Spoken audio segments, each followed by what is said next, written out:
If Bran Stark never fell from the tower, the whole story of Game of Thrones and A Song of Ice and Fire changes at its core. His fall wasn't just an accident. It was the match that set the kingdoms on fire. Bran Stark never fell that day.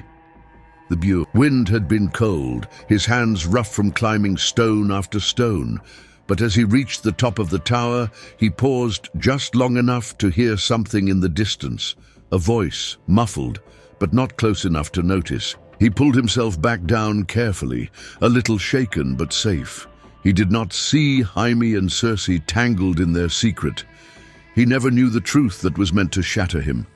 When he reached the ground, Summer barked once, wagging her tail, as if to welcome him back. Bran thought nothing more of the climb. He had done it 100 times before. His legs were strong, his arms nimble.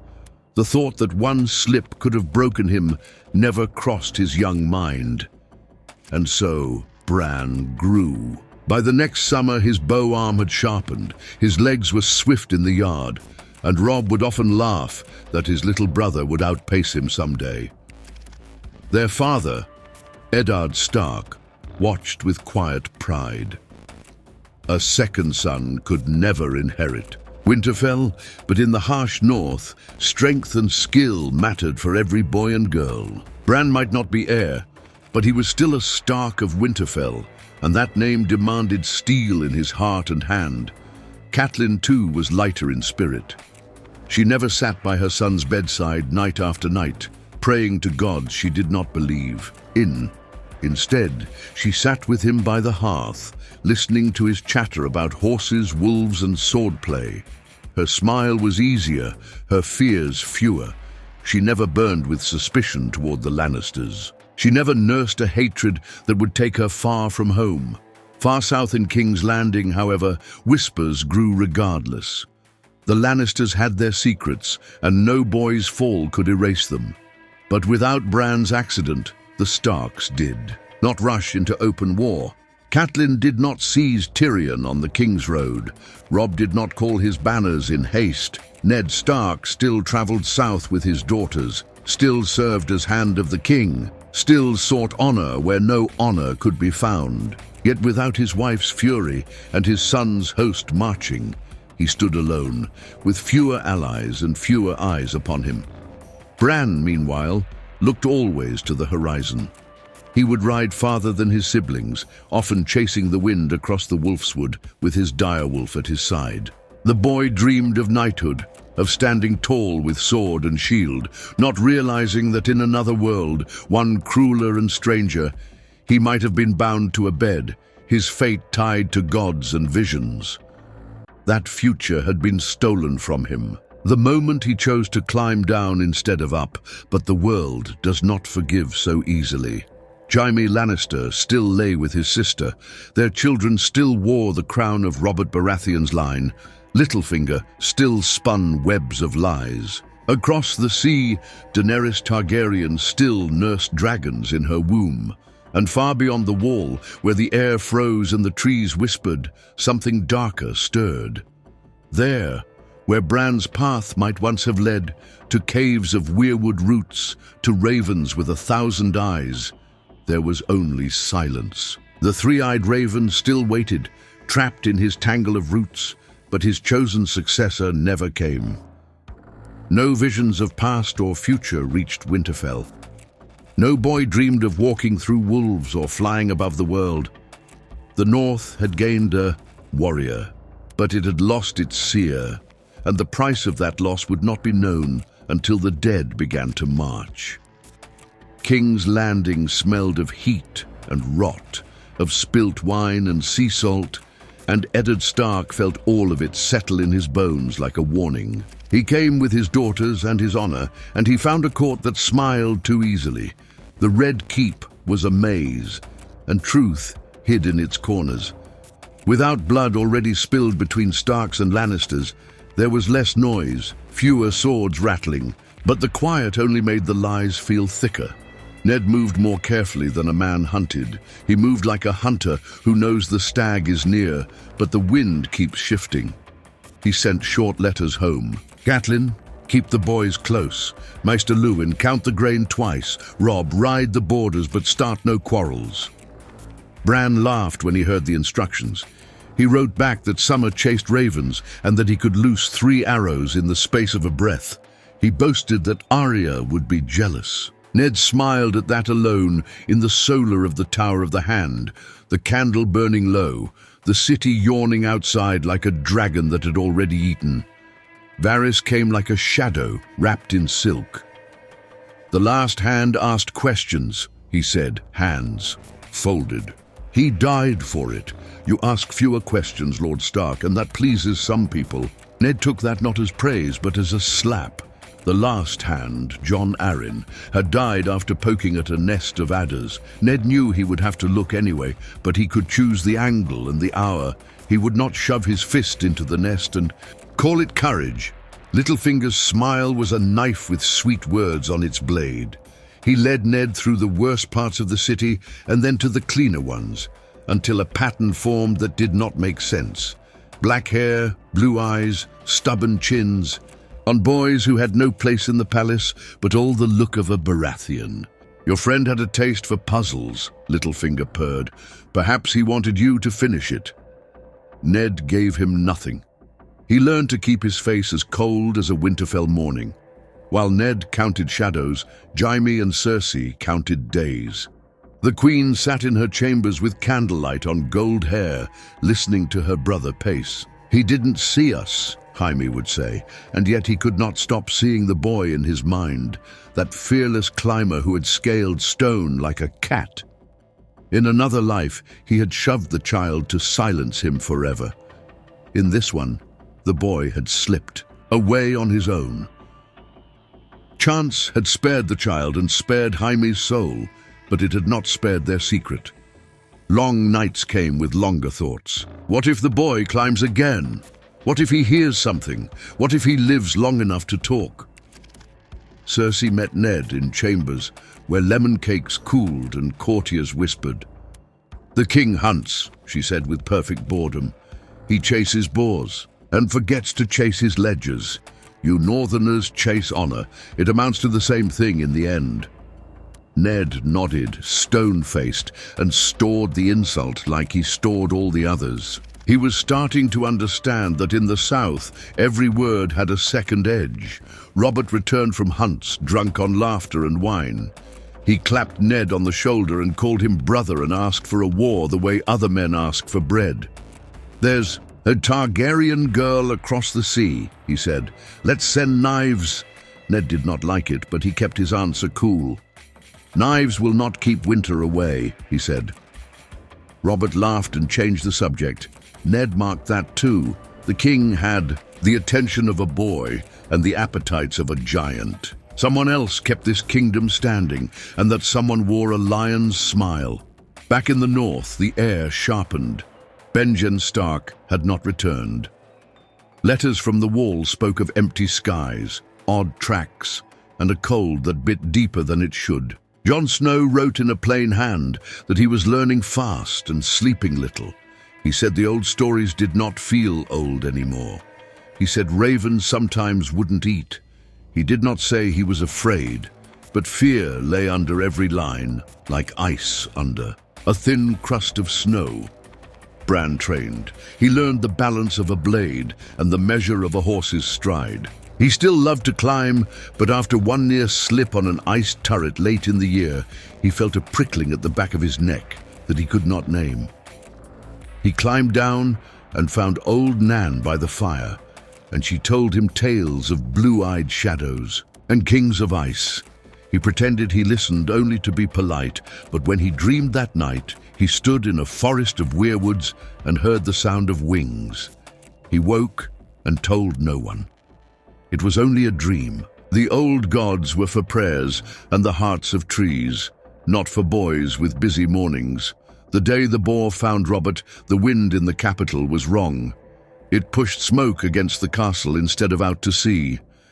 The king came back on a litter, white-faced and joking through blood. Ned stood at his bedside as the man he had loved like a wild brother coughed and cursed and made a will. The parchment named a rightful heir, words Ned had placed there with care, the ink drying like a hope. He sealed it with the king's hand, shaking beneath his own. Cersei watched with eyes like calm water. Ned handed the will to a steward and did not take it back. He did not draw swords. He did not summon the city watch.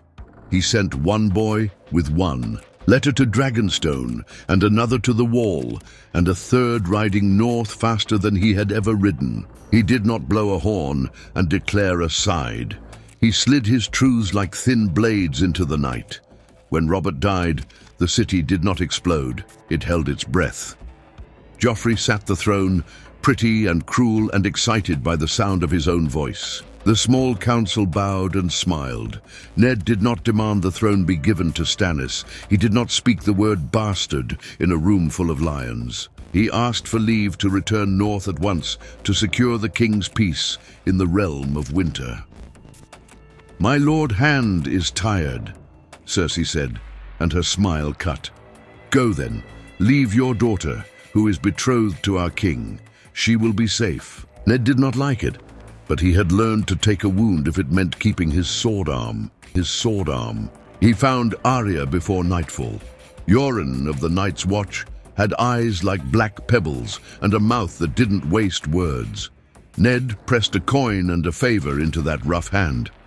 "Take her with the boys leaving for the Wall," he said.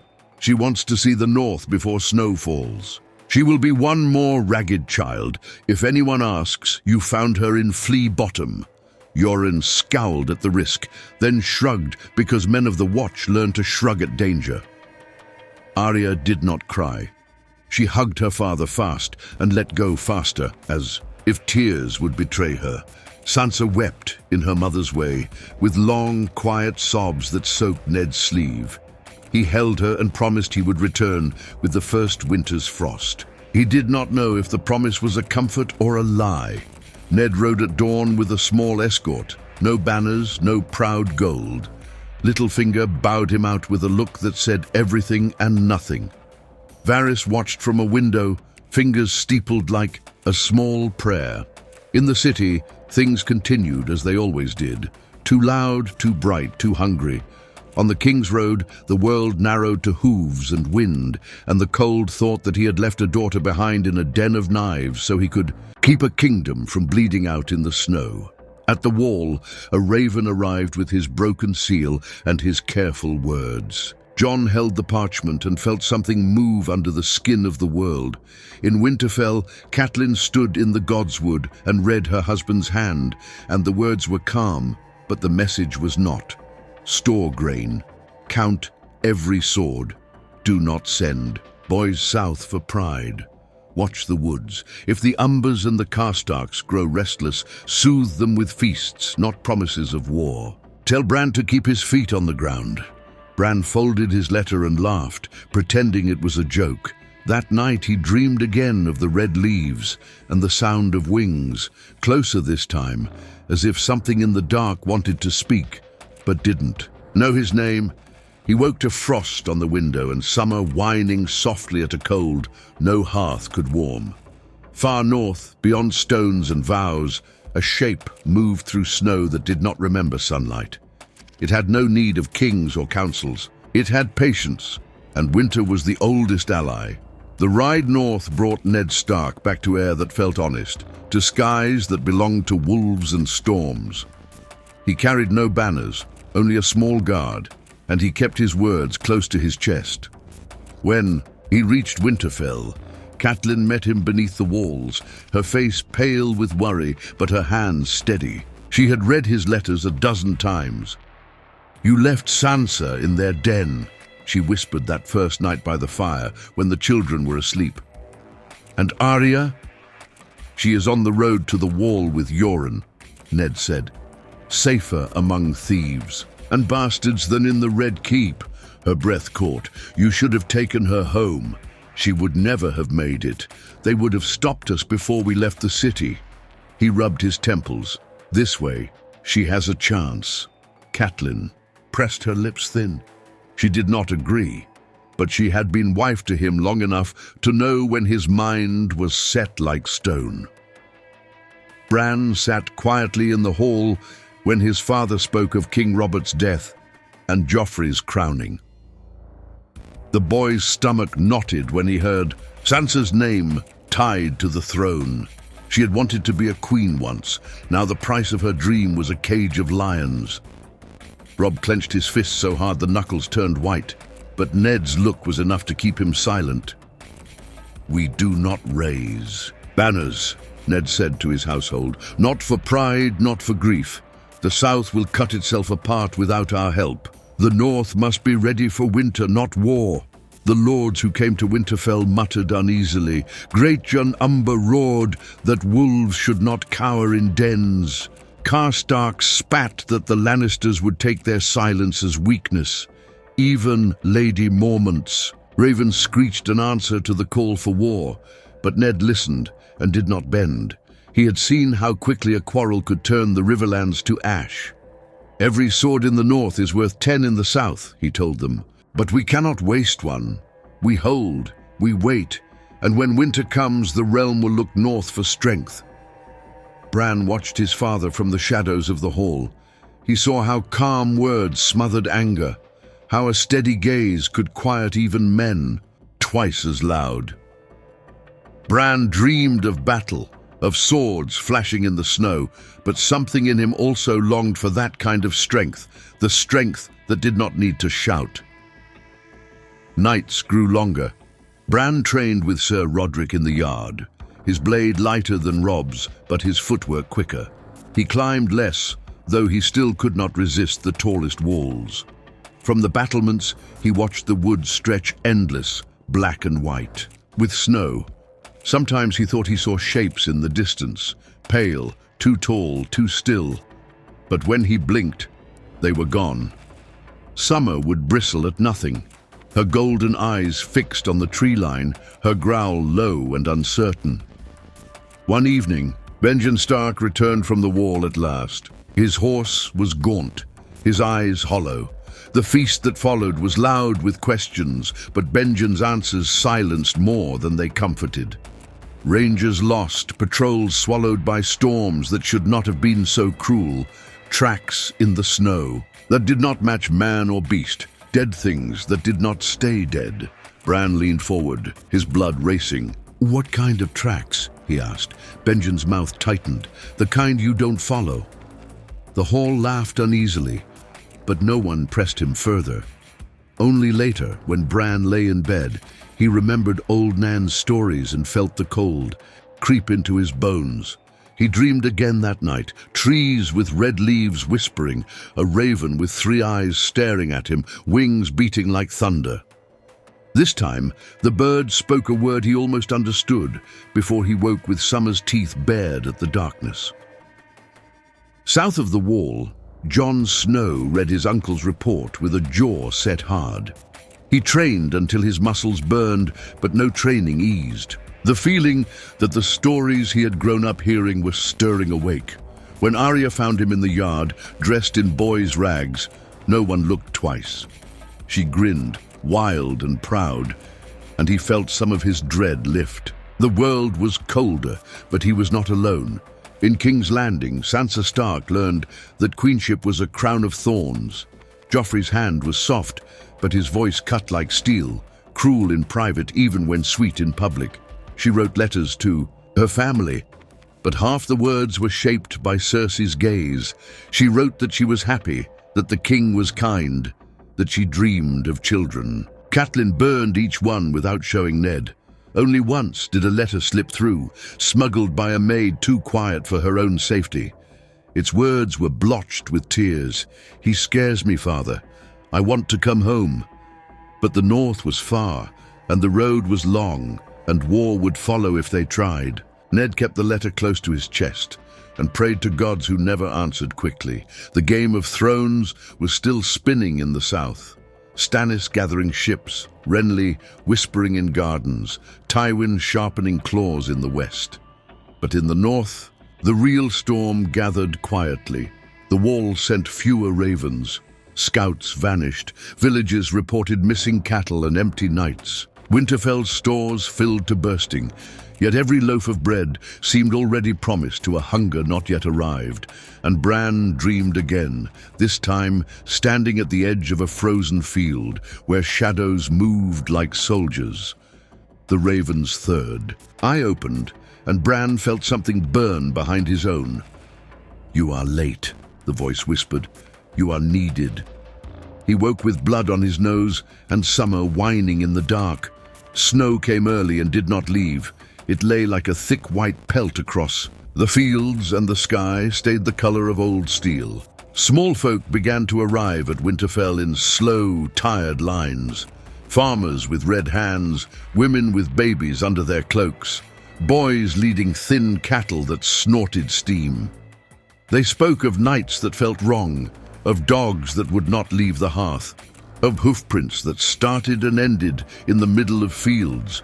One man swore he had found his neighbor stiff in a drift, eyes blue as the sky he had never liked, and when they tried to carry the body back, its fingers twitched. The hall murmured at that, and Sir Roderick coughed and said the cold made stories grow horns.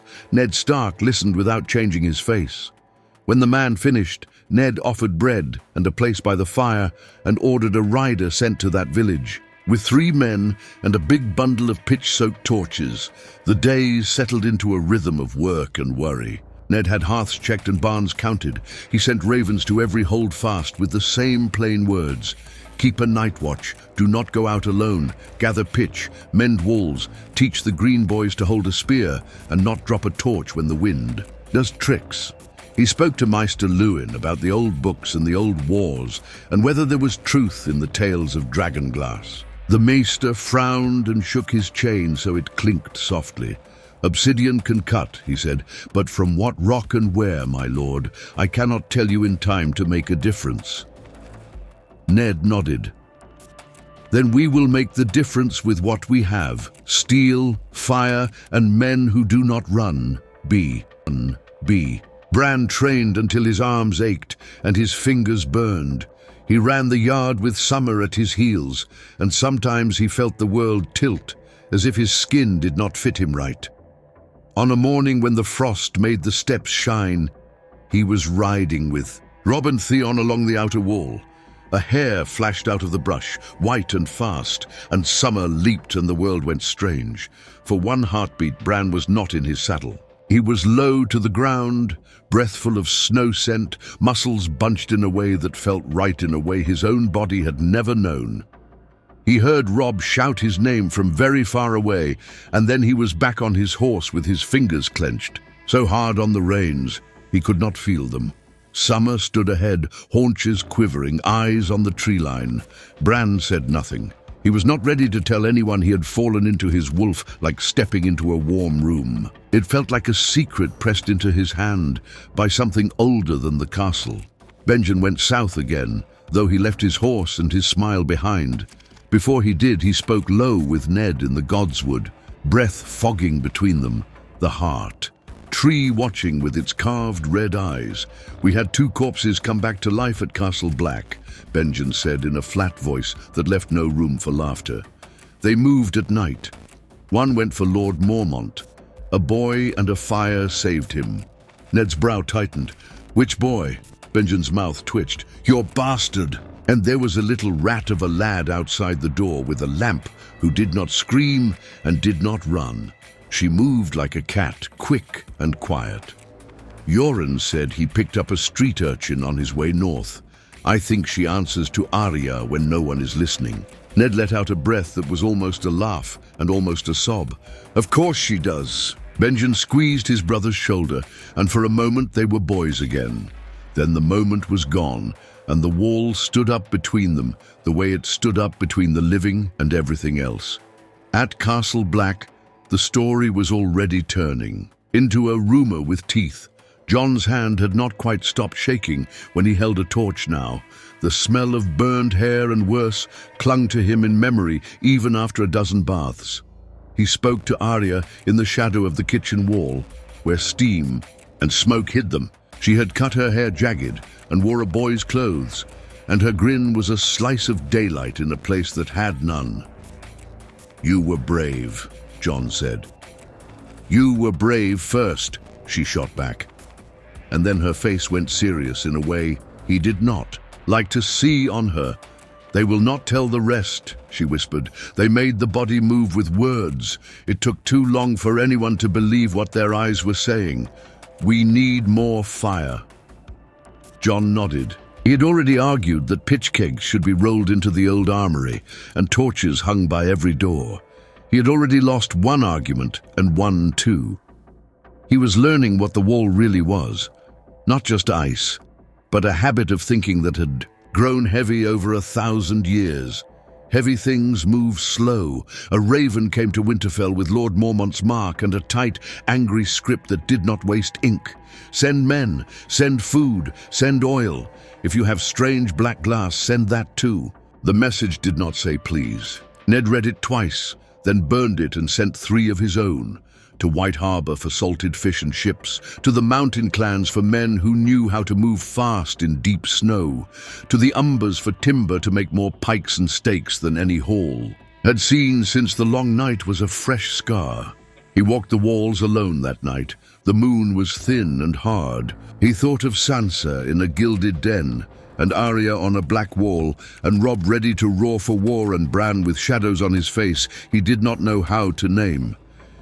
"Old gods," he said to the dark, "I have never asked for much. I am asking now. Send me the winter I can fight." In King's Landing, the game moved in its slow, cruel way. Cersei set a date for Sansa's wedding that came closer with every prayer the girl said. Joffrey played at mercy in public and at pain in private.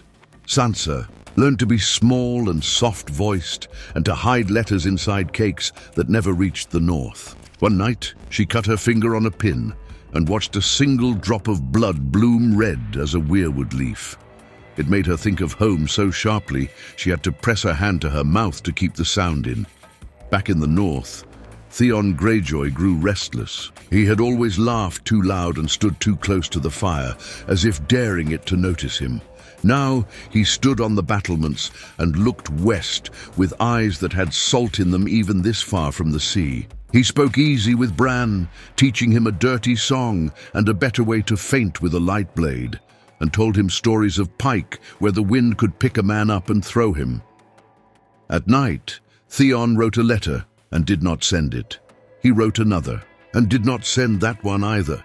He had been a hostage so long he had learned to love the hand that held his chain. He did not know what to do with that. Bran's dreams grew clearer.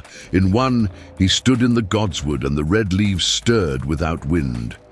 The raven with 3 eyes settled on the heart tree and looked at him until he had to drop his gaze, like a guilty boy. "You are late," the voice said again, but softer now, as if it was not scolding but pleading. "They are moving. They will not stop because you stayed on your feet." Bran wanted to ask 1,000 questions, but his mouth would not work in the dream, and when he woke, he found his hands hurt as if he had been clutching something sharp. Summer lay with her head on his chest, heavy and warm, and when he touched her ear, he felt a second touch inside his own mind, a brush of fur thought against boy thought. It made his heart pound and his throat go dry. He swallowed and went to find his father. He told Ned everything by the heart tree, easy words for hard things. He spoke of the raven, of seeing through summer's eyes, of the field of shadows he had seen before, and the ice scream that had no sound. Ned listened the way he had always listened when a child came to him with a fear that might be a foolish fear and might be the most important thing in the world. When Bran finished, Ned did not tell him he was dreaming like a child. He did not call for Maester Luwin to make the dream go away. He looked up at the red leaves and said, "All right." Then he turned and called for the horn to be blown. The sound rolled over Winterfell like a low storm. Men came running, women pulled children close. Ned spoke in a voice that carried to the stone. "We call no banners for the south. We call the winter muster for the wall. Every house to send men for garrison, oil for fire, grain for long days. We ride not to take glory, but to hold the line that holds us all. If the realm laughs, let them laugh now. They will not laugh long." That night, the kitchens did not sleep. The smithy burned until dawn. Bran sat with Summer's head on his knee and felt the shape of her breath and the beat of her heart through the fur. And behind that, far and cold and thin, he felt another beat like drums under ice. He did not know if he was afraid or ready. He only knew he was awake in a way he had not been before, and the north was moving, and winter was not a story any longer. The horn that had sounded in Winterfell was answered weeks later across the north. From Bear Island to the Barrowlands, from Last Hearth to the Neck, men marched with torches lit, their boots crunching on hard snow. Some came laughing, eager for war against southern lions they imagined. Others came grim, knowing the wall asked for men only when the truth was darker. By midwinter, Winterfell's yards were filled with tents and smoke, and the clamour of smiths rang all night. Robb rode among them, his wolf Grey Wind at his side, his voice carrying the easy command of a young lord who had always been first in the yard. He wanted to do more, to ride south and tear banners from red keeps, but his father's orders were clear. "The wall is our war," Ned had said, and Robb bit down his pride and obeyed.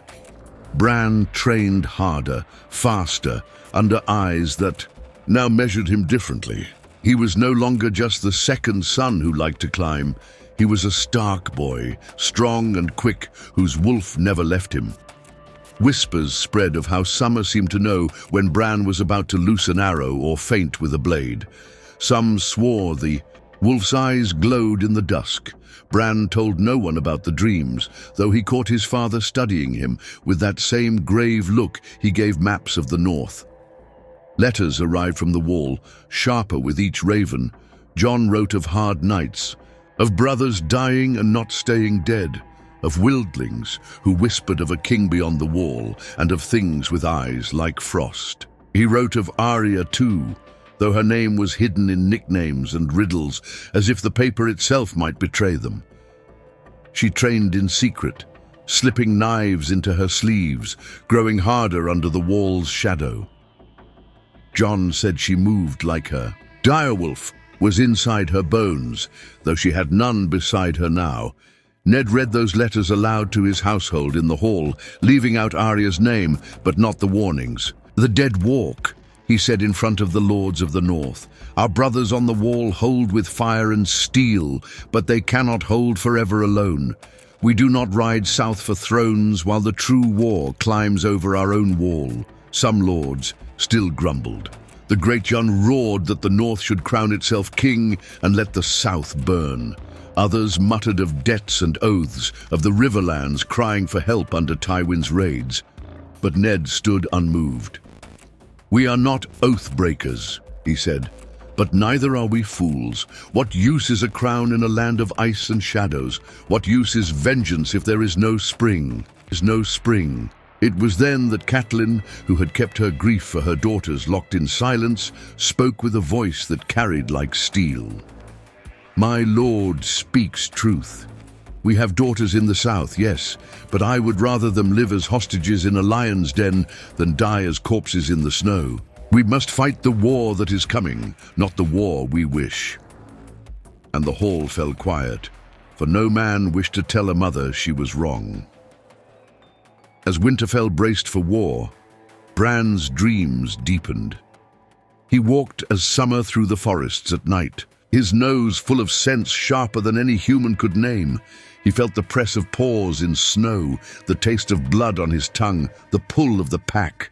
And sometimes, just at the edge of vision, he saw blue shadows moving, slow and terrible, like men but not men. When he woke, his skin crawled, and his wolf's fur was damp with sweat, though no beast should sweat. One dream took him farther than before. He stood on a hill of ice beneath a black sky filled with strange stars. Before him loomed a figure, tall and thin, its crown of frost sharp as broken glass, its eyes, cold and burning, fixed on him. And for the first time, Bran felt the weight of being seen in return. The raven came late, its wings heavy. "You are not ready," it croaked, "but you must be." He woke screaming, his body shaking, summer snapping at the shadows in the room. Ned came running, sword in hand, but Bran only clung to his father's arm, whispering words that sounded like madness even to his own ears. "He saw me. He knows me." Ned did not hush him. He sat long into the night beside his son, saying nothing, only staring at the flames. In the morning, he ordered Maester Luwin to find every scrap of lore about the Long Night and the first men who fought it. Meanwhile, south of the Neck, word of the North's muster reached ears that twisted it into fear and mockery. At Harrenhal, Tywin Lannister frowned at reports of tens of thousands marching north, not south. "Stubborn wolves," he muttered, "fighting shadows instead of men." But even he kept his scouts on the northern roads. In King's Landing, Cersei smiled when she heard of Ned Stark's madness, telling her council that the wolf had gone soft in the head with snow. Joffrey laughed and called it cowardice.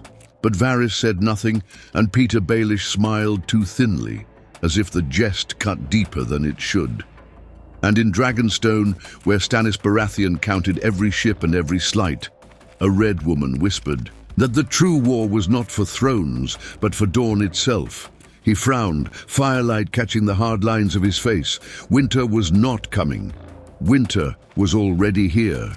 The first horn came at dusk, a single long note that rolled along the wall, like thunder trapped in ice. Men glanced up from their bowls, from their dice, from their quiet prayers. The second horn followed a heartbeat later, raw and urgent. Rangers. The yard emptied. Jon's hand found the hilt at his hip before his feet found the stairs, and Arya slipped in behind him like a shadow with legs bareheaded, eyes bright. When the third horn sounded, the sound had teeth. It cut through bone and thought. Men went very still. Some dropped what they were carrying. No one mistook that call for anything else. Jon and Arya reached the top of the wall together, breath burning, fingers numb. The wind was a living thing, clawing at cloaks and beards. Out past the haunted forest, the line of trees shivered and seemed to part. Blue lights moved there, far and low, like foxfire running between trunks, too steady to be torches. "Are those?" someone whispered. No one answered. The silence that followed had a weight. Then the dead came. They moved almost quietly, which was the worst of it. Whites climbed where the ice was smooth and where it was jagged, their hands finding purchase where no hand should. Black shapes against white, then blue in the eyes, then the stink of old cold meat. Fire arrows hissed down, some bright, some sputtering. Pitch pots smashed and blossomed, and men cheered without meaning to when a dozen bodies dropped, burning like 6 stars. Jon's throat was tight and dry. He raised his bow and loosed until his fingers stopped telling him they hurt. "Run." "The lamps?" Arya barked at 2 boys who were standing open-mouthed, and her voice snapped like a whip. She had a skin of oil over her shoulder and a knife up her sleeve. She moved along the ring walk, lighting fuses and tossing small clay pots that shattered into flame below. Her face was set in the way that had made Jon uneasy since she came. This was a child only because the world insisted on it. The wall refused to. The first White Walker stepped into sight when the wind shifted. It was tall and thin, wrapped in frost, sword in hand. The steel below seemed to lean away from it. It walked as if all the world were downhill. Men's courage. Cracked. A bowman screamed and kept screaming, even after a sergeant cuffed him silent. The walker turned its head the way a wolf does when it catches a new scent. Jon did not think. He flung down his bow and ran along the top of the wall toward the nearest stair. "Jon!" Arya's shout chased him. He glanced back just long enough to see her toss a lamp down, crack a pot, move again. Then the wind swallowed her. On the stairs, men were already dying. Whites came over the lip like a foul tide. The steel broke them. The cold made them strong again. Jon shoved past 3 men and leapt the last steps. Longclaw felt heavy and real in his hand in a way nothing else did. A White lunged. He cut once, twice, bone crunching under edge. The walker's gaze found him then, as if the sound of Valyrian, steel crossing air, made a note only it could hear. They met in a plain of ice that might have been a courtyard once, if you cared to name the misery underfoot. The walker's sword hissed when it touched Longclaw, a sound like water freezing fast. Jon's elbow went numb. He shifted and cut and caught the blue glare full on. There was nothing human in it. There was nothing not human either. He did not think of anything small. He did not think of his father or the cold or the way his breath wheezed hard. He thought of the torch lying 3 paces away, burning out. The walker drove him back and then back again. Longclaw's edge skated. It laughed without a sound in a way he felt in his teeth. He feinted, stepped into it, turned the blade a hair, and cut hard. Valyrian steel met whatever the walker's blade was made of, and sang. Frost shattered. The thing came apart the way glass breaks under a hammer. It melted so fast it made no sense, and for a beat, the whites around it fell slack, like puppets with their strings cut. Jon did not waste the beat. He grabbed the torch, shoved it into a white's face, shoved it into another. Men around him saw and remembered fire. The line held. By dawn, Castle Black stank of smoke and fat and fear and victory, small and ugly. Lord Mormont's beard was rimed with ice and ash. His eyes were bloodshot and very steady. He barked orders, until his voice went ragged. Then he drank hot wine and barked more. "Ravens fly," he said to Aemon, "everywhere." He did not add please. The word had no place left to stand. The raven that came to Winterfell that night had a broken feather and a harsh cry. Ned read the message in the Godswood with the snow fat and slow around him. The dead had tested the wall and been thrown back by fire, steel, and something else. A walker, broken by a sword older than kings. "Valyrian," he said under his breath, and the word felt like a prayer. He went to the hall and spoke without waiting for meat or silence. "We march." The winter muster moved like a river of iron. Spearmen in thick furs, archers with bundles of fire arrows that had names painted on them for luck, wagons creaking under barrels of oil, sacks of salt, rolls of canvas. Women walked with torches and knives. Old men walked with stories and flint. Grey Wind trotted ahead of Robb, eyes bright. Theon rode with him, too loud because he was afraid, telling a dirty joke until Robb refused to laugh. Catelyn rode in a covered wagon with maps and a ledger and a look that could slice bread. Bran rode with the scouts until his father turned in the saddle and said quietly, "You ride with me." Bran flushed and obeyed. Summer ranged a little ahead, a copper shadow on white. At Queen's Crown, the ruins became a camp, then a fort. Pits were dug. Stakes were planted. The snow churned into grey slush under boots. Maester Luwin counted everything twice, and then counted again. Black brothers came down from the wall to talk, and did not know how to talk to so many free men. Ned stood with Lord Mormont by a fire that could not decide if it wanted to live. "We hold here," Ned said. "If they break the wall, we make them pay for every step south." Mormont grunted. "They will climb over corpses to do it," he said. Ned met his eyes. "Then we will choose which corpses." That night, Bran dreamed while sitting upright by the fire. He did not mean to. He was with summer, breath to breath, paws in snow, and the forest was a choir of smells. Under all of it was a wrong note, blue on the horizon like a bruise. He pushed farther than before, harder until the cold hurt. The weirwood's faces were slick with frozen tears. The raven's wingbeat filled his head. "You are late," it said, but not unkindly. "He is moving. He knows the fire at the base of the wall. He will bring a wind to smother it, to smother it." Bran fell back into his own skin, choking.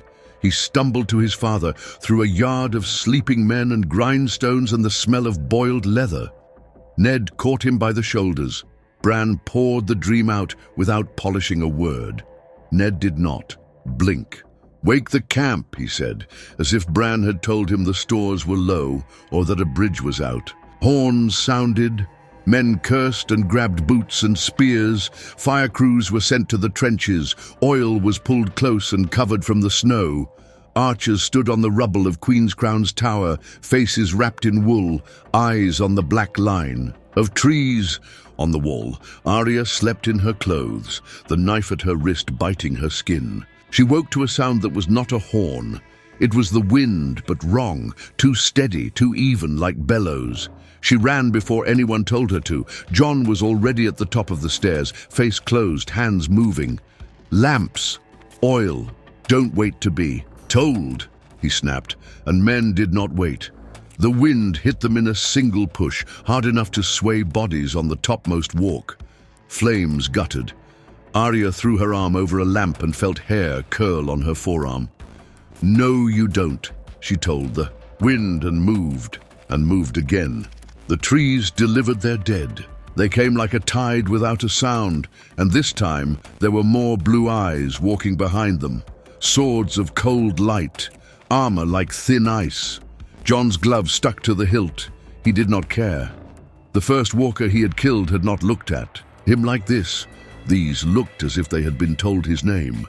Longclaw rang. A man went down screaming and did not stop, even when he should have had no breath for it. The oil fires struggled, hissed, then found a voice again as men built walls of heat in the path of a wind that wanted them quiet. South of the wall, the first wave of whites hit the trenches Ned's men had dug, and the trenches paid for their keep. Bodies fell, piled, burned, blocked their own behind. Archers lit and loosed. A boy dropped his torch, swore, grabbed another, learned. Robb's voice carried down the line, clear, precise, more like his father's every hour. Theon laughed at a joke no one heard, and then stopped, and then killed a thing that had been a woman with hair down to her waist and a face like a broken mask. He retched, and did it again. Dawn did not come so much as admit defeat and climb anyway. The wind eased, not because it was done, but because it wanted to breathe. The dead fell back the way a tide does, slow, pulling things with it you did not know you'd lost. Men slumped where they stood. Someone started to pray. Someone else laughed like the sound had been trapped behind his teeth too long. Ned walked, the line touching shoulders, saying men's names out loud so the names would stay tethered to bodies. Bran found him and could not stop staring at the smoke making soft pillars against a hard sky. "They were trying the wind," Bran said. Ned nodded once. "Then we will build walls the wind can't find the edge of," he said. "We will bury our fires deep. We will cut trenches in places where flame can pool and hold." He looked down at his son, at the boy who had not fallen. "And you will watch for me. You will watch the way only you can." Bran swallowed. He could still feel the cold gaze from his dream, the crown of frost, the sense of being a name in a mouth that had never spoken any language men knew. Somewhere, out there, that thing moved, patient and certain. He felt summer press against his knee, real and warm. All at once, he understood that being on his feet did not mean he had escaped anything at all. It only meant he had a longer way to walk. The camp at Queen's Crown did not sleep again. Even when men lay down, their eyes stayed open, listening for horns or screams or the strange hush of that killing wind. The dead had tested them, and though they had held, no one mistook it for victory. They had seen how many there were. They had seen how the walkers moved like generals, patient and deliberate. The North had bloodied its sword, but the sword would be asked for again, harder. Ned Stark stood in the snow before the half-burned ruins of the old tower and called his captains together. Robb stood beside him, face pale with exhaustion, but steady, grey wind pacing like a shadow. Bran stood behind, with summer pressed close enough that the boy's cloak tangled in fur. Catelyn had maps in her lap, and a look that dared any man to call her a woman unfit for war. "South is not safe," Ned said without flourish.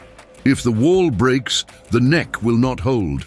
We make our stand here and at the wall both, no farther." Great John Umber snorted. "Better to march and meet them head on, bite their damned faces off before they swarm us." "They do not march like men," Ned answered, voice calm. "You bite one face, 10 more take its place. Better to make them choke on fire and walls." The May, Karstark Lord, spat into the snow. "A coward's fight, a living man's fight," Ned said, and no one had a ready answer for that. Bran listened, heart hammering. He wanted to speak of his dream, of the crown of frost, of the voice that whispered he was late. But when he opened his mouth, his father's hand rested heavy on his shoulder. Ned did not need his son to explain what he already accepted as truth. Instead, he looked at the gathered lords. "We hold," he said again, "and when winter itself comes, we make it bleed." Far away on the wall, Jon Snow learned that holding could be harder than charging. The dead did not come every night, but they came often enough that sleep was a lie. The Watch built new fires in pits dug into the ice, deeper than the wind could smother. Arya helped carry oil jars up the stairs, smaller than the men, quicker than most. She had begun to move like she belonged on the wall, and the brothers, grim men of no family, had started to call her Cat. It made her smile with a secret kind of pride.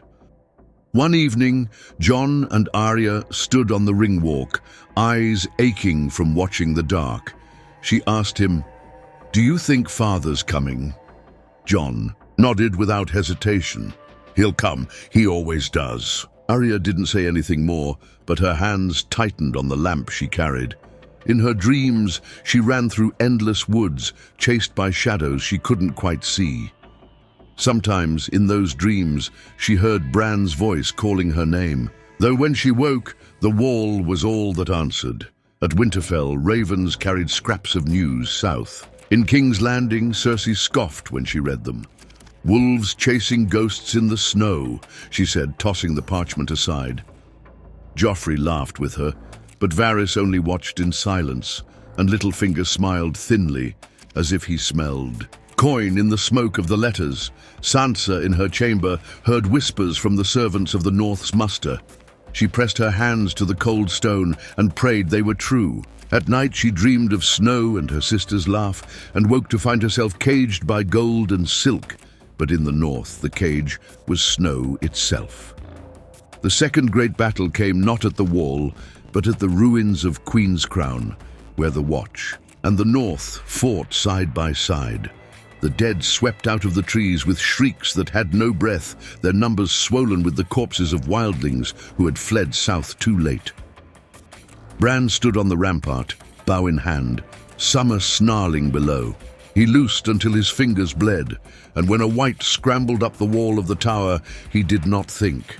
For one breath, he was summer, jaws snapping, strength surging. The taste of rotten blood filled his mouth, and then he was back in his body, shaking, but the wight was gone.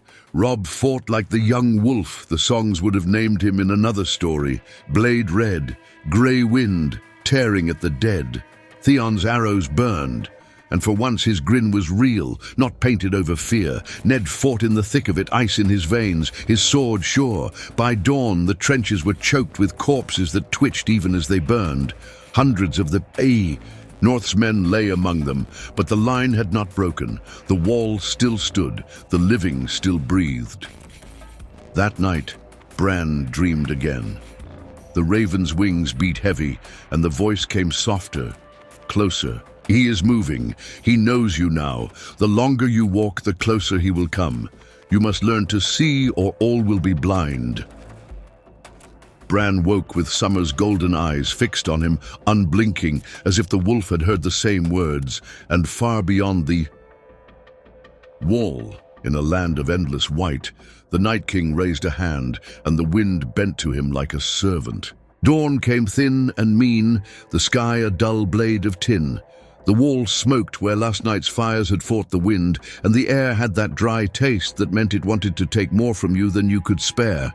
Men moved like old machines. No one spoke unless a word had work to do. Jon checked the lamps and the pitch and the men, and Arya ran the line with a skin of oil over her shoulder, jaw set, eyes bright and empty in the way of someone who had learned to carry fear like another. Tool! South at Queen's Crown, Ned stood with Robb and the captains, breath smoking, listening to the trees like they were a council. Bran knelt by the old stump that had once been a heart tree, his gloved hand on the cold dead wood, summer pressed against his side, as if the wolf could push warmth into him. He didn't have to wait long. The raven's wingbeat came like thunder heard through snow. "You are late," the voice said, near enough to feel. "He is here."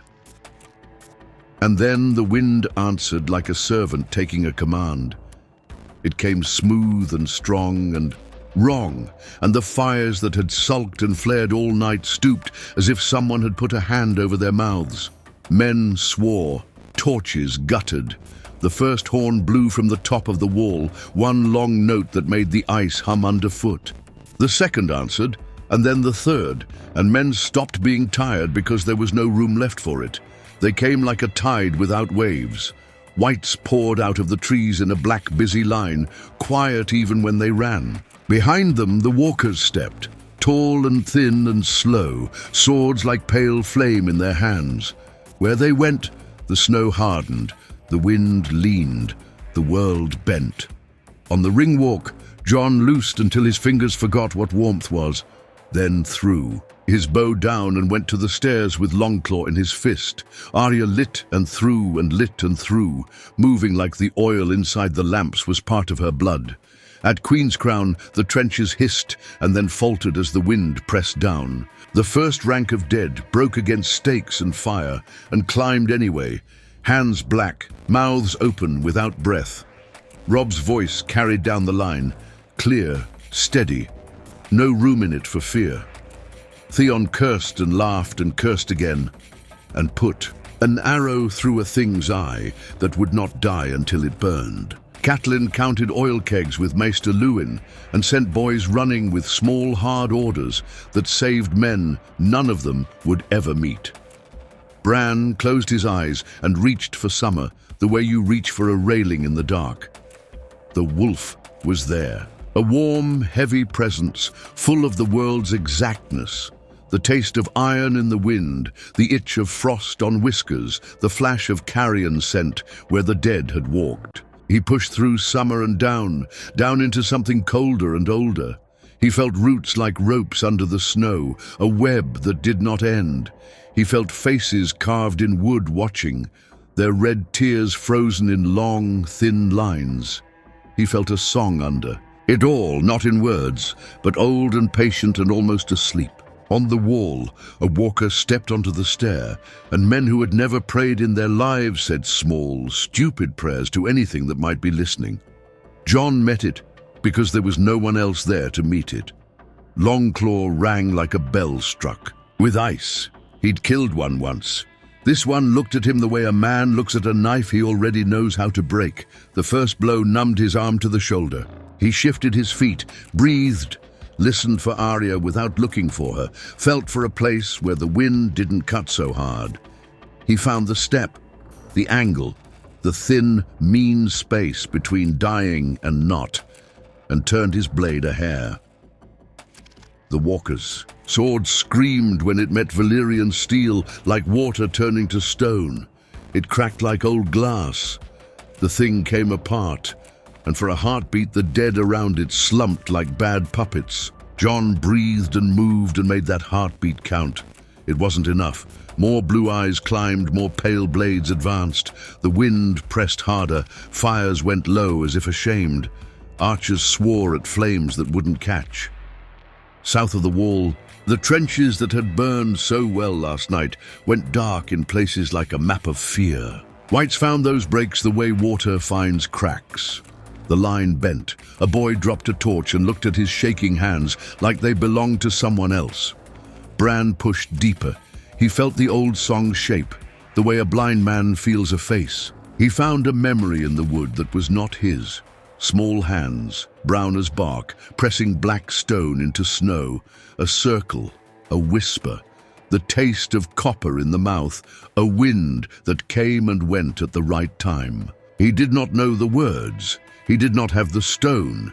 He had his name and his blood and a wolf who would not leave him. He cut his palm with the small knife he wore at his belt, slow because he had never done it before, quick because there was no time to learn. The blood steamed in the cold and soaked the dead stump as if the tree could still drink. Summer nosed his wrist and then set her paw on the wood, claws biting. Bran spoke, not the old words because he did not know them, but every true thing he had.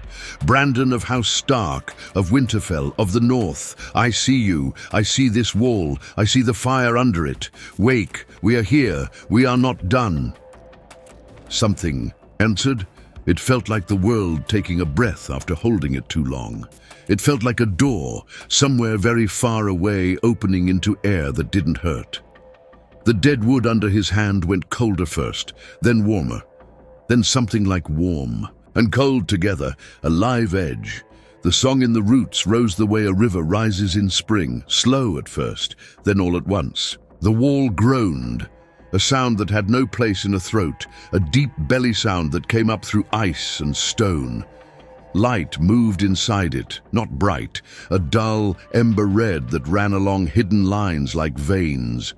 The wind stuttered. It reached for the fires again and found the old breath blowing back. The lamps on the ringwalk stood up from their crouch and burned blue at the edges, gold at the hearts. Arya saw it first because she was looking for it, because she had been waiting to see the world say yes to what she needed. Flames leapt as if someone had fed them a feast. "Now!" she shouted, and men who didn't know her name moved when she told them. Jon felt the pressure lift from his chest. He didn't understand what had changed. He didn't need to. He drove forward, Longclaw heavy and sure, and took another walker when it misjudged the weight of the new wind. Down below, south of the wall, trenches took the flame like they had been thirsty for it. Oil in deep pits whispered and then roared, and heat rolled across the snow in waves. The first three ranks of whites baked where they stood.